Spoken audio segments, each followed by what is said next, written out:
guys, welcome to a new review. Today is on the X-Shot Skins Lock Blaster. It's a pretty cool design. They're saying on the top of the box there that it's the world's first only lockable blaster, but Nerf Rebel line did it first. But I'm guessing because they stopped making those now, that this is technically the only one. But we'll move it out of the box. Remove the darts out of there, and we'll just show you the packaging. It's pretty cool. So it's like nicely made box. You can see the design on it. Shows you how to use it on the back, which is pretty obvious anyway. And then it shows the other skins line, but they're really nicely emblazoned on there. It's like actual, like almost like printed on stickers almost. It's quite strange. But yeah, it's pretty self-explanatory how to use it. The code isn't inside the box, it's actually on the side of the blaster. You can kind of tell by the side of it there. Shows you a cool little animation, which I will include now. Then you can see how to load and use it. Pretty cool. And I think it has a tactical rail on top, so we'll see. So the code is on this side. You have to scan that, and then that will show you your code. Then it's got some really cool skins on here, really. It says Fireport, it's got like a code on there. I don't think that means anything. It's got like warning labels and cool little designs on here. Type 203, I don't know what that means. Caution, highly confidential. I like the little danger thing on this side. And the little just designs and stuff on here, it looks really cool. Got like the lock design on there, and it says class GRM57B battery charged. It's got like space kind of language on there. It says LB for lock blaster. I guess that's what the acronym for it would be. There's like some fake buttons on there.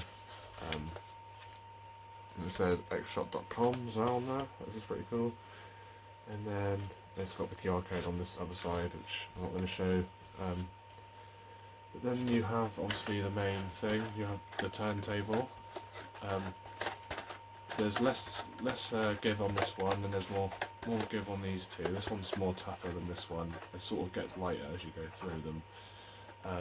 Really nice stickers on there. It's like shiny.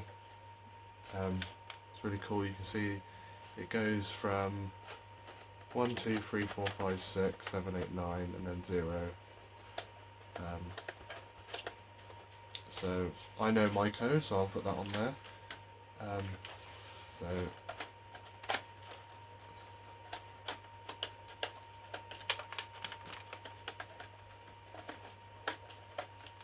that should be my code. I'm going to switch it to off to a different number to see if it stops me from priming it. Yep.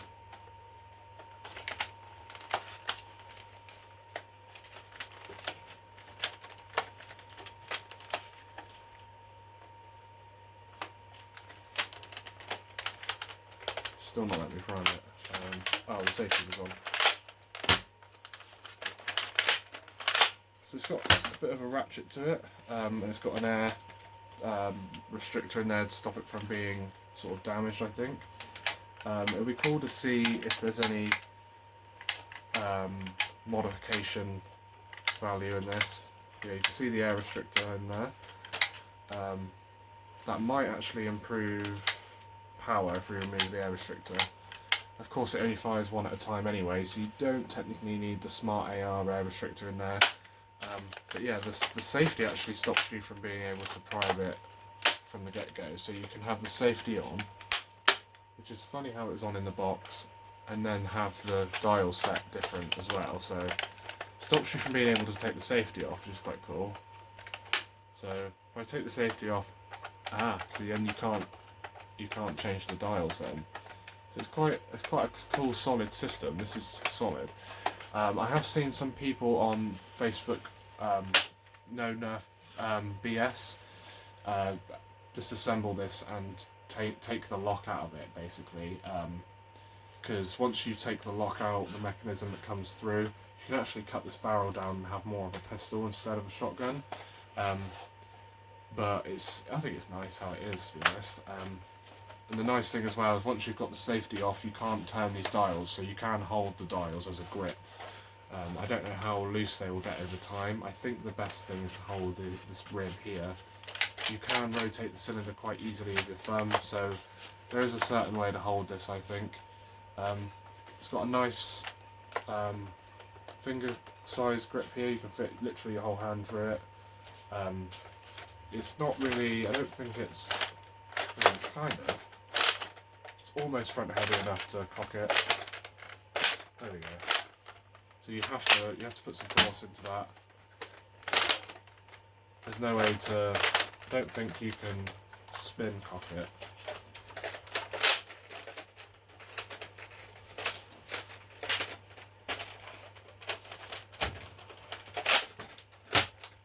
So if you prime it, then spin it, you can spin cock it. It's basically like the shell ejection 1886, 1887, I mean.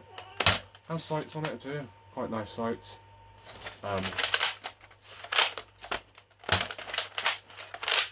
So yeah, you can spin cock this. I think just adding a little bit more front weight could possibly help that. There is a sling attachment point there. Kind of put one here, and you could probably put, oh, there's one here, and you could probably put one on here. You can add a weight to the front of this with that sling point, so you don't really need to add weights to the inside of this probably. This does look like a rail, so we'll try that. I'll also try shooting it as well. So these are the darts it comes with. You can see these are the air pocket ones, but they have like a grey look to them, just like these ones, but these are blue. These are the ones that come with the Insanity line. So they look to be the same exact size. They're just different colour. So you can obviously use these in between or whatever if you want. Quite nicely packaged as well. So yeah, I might keep one of the boxes intact because you get two boxes, which is quite nice. Nerf don't really do this as much anymore, so you do get two reloads of this. I think this is an 8-shot cylinder. I haven't actually counted it yet until I load it. So I'm going to keep one of those boxes nice, I think. But I've got quite a few of these anyway, because you do get extra with the Insanity line. So if you haven't seen my video yet, check out my review on the Insanity Ragefire. I am going to be continuing to do the reviews on all of the blasters that come out, most likely. So yes, for this one we're going to be checking this one out, and I think, like I said, this is a real rail, so we could put the Insanity on there. I think looks like it's not going to go on there. There we go. So it is a rail, but it's very stiff. That's what it looks like on there. Looks like it would work, but that was quite stiff to put on. It's probably better just to put one on there like that. But we'll try that in a sec.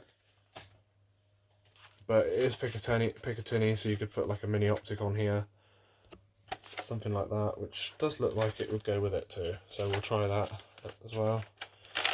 And that's, you know, that slides on there anywhere you want. So it's not too bad, but you do have some nice iron sights on there.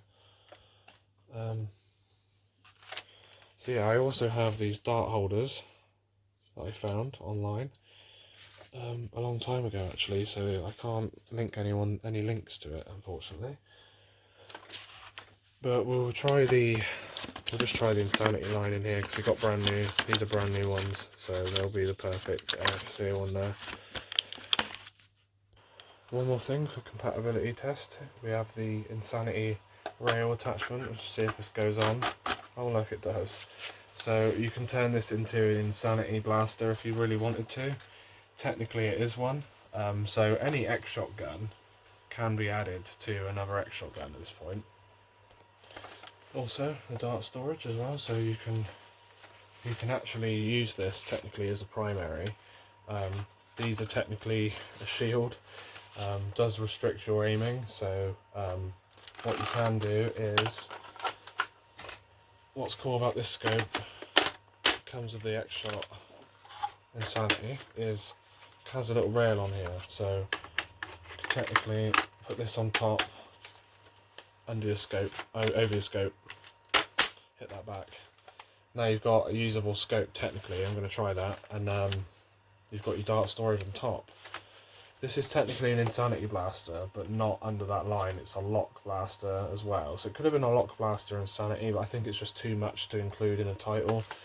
Painted both sides though, so it just looks amazing. I think it should have came with its own optic, I think, that matches the colour scheme, but you know, we can live with that for now. But yeah, let's try this out, I guess. So we've got some darts ready. I'm also going to try the original X-Shot darts as well and see how those work.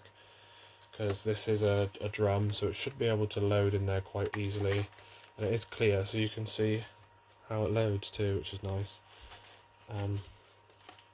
Just see how many darts you can get in each side before having to turn it.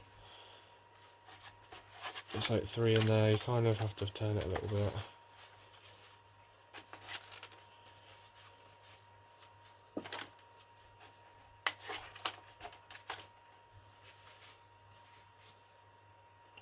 So it looks like it is an 8-shot cylinder, because I've loaded 6 now, and there's 2 shots left, so I'm just trying to make sure they're all seated in there. What I will say is it is a very tight fit in these chambers, which is really good. It's what you want out of a type of system like this. It means if you use older darts, like this one for instance, it still seals really nicely.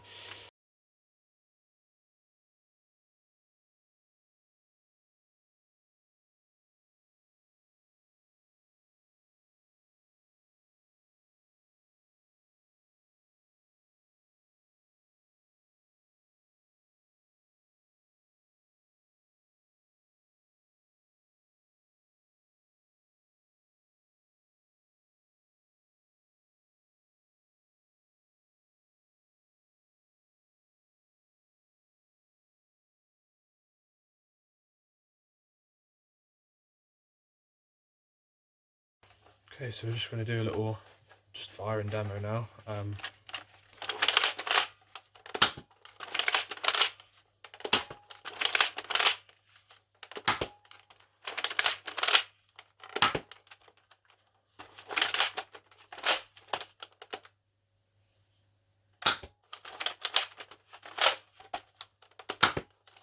So it has a nice pop to it.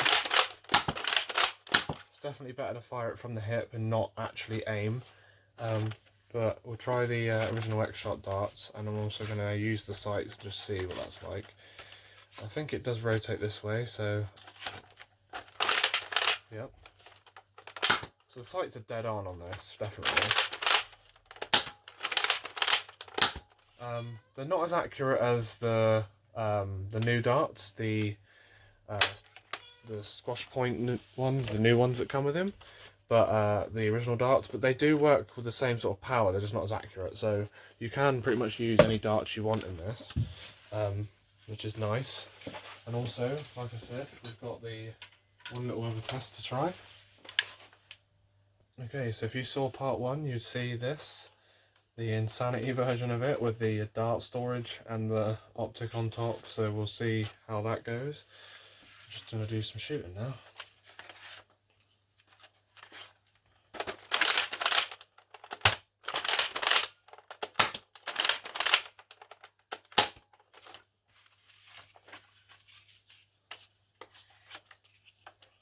I think it would be cool if there was a way to make like a quick release cylinder and have multiple cylinders to this.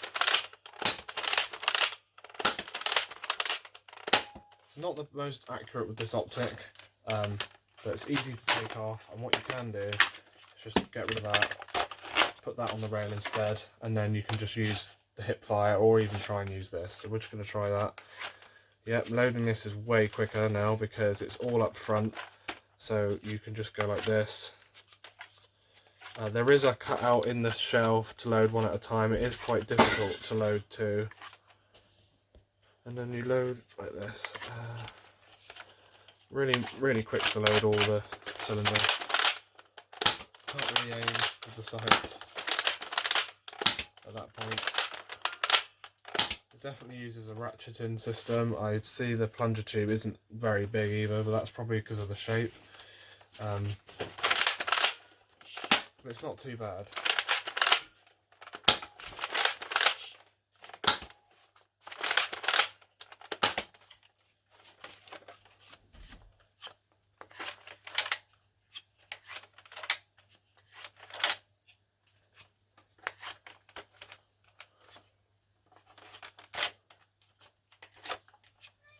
So that is like really quick, if you guys see how quick I've loaded that.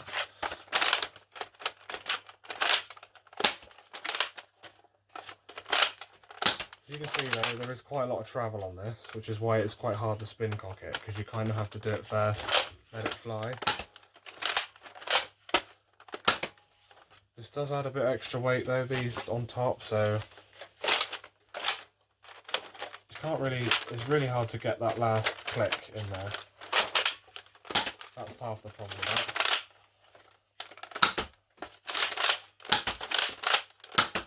It's got a very nice pop to it. Also, the great thing about this is quite a lot of space there, and there's also quite a big barrel, so you can use pretty much any dart in this, even the original Nerf whistlers. Last few shots at the camera.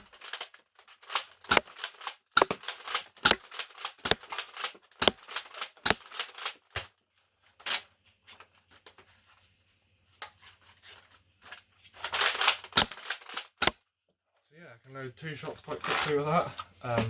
Honestly, a great blaster, very light, easy to spin it without actually cocking it. So that's why I think it's designed to do that. You hold it, prime, flip like that, and you'll get it eventually. I'm not the best at it. You have to kind of move your arm out of the way, or you can do the Terminator flick. Ooh. So yeah, if you misalign the cylinder, you get that nasty click. Yeah, it's back to normal again now. Yeah, really nice blaster, honestly. I think it's nice to just having a 6-shot. It's really quick to load it. I think it'll be quite quick in Nerf Wars. To put the safety on though, like I say, you have to put the safety on first, then flick your dial to something else. Other than that, when you take it off safe, these dials become solid, which is quite nice. So quite easy to lock your blaster. Now it's ready. You can just leave that somewhere, and your brother or your sister or whatever wouldn't be able to figure that out. So yeah, awesome. I think even if they figured out the code, they wouldn't know to press the button as well. So a few steps in there as well to make it more of a lockable blaster. I guess the Rebel line, you just had to get the dial correct and the trigger would work. Less lockable, I guess, but this actually has a lock, like a safety and then a lock for it. I really like the design they put into the website and everything for that. Very, very clever, very forward thinking. I can't wait to see what else they do. Very nice to see if they do some other skins.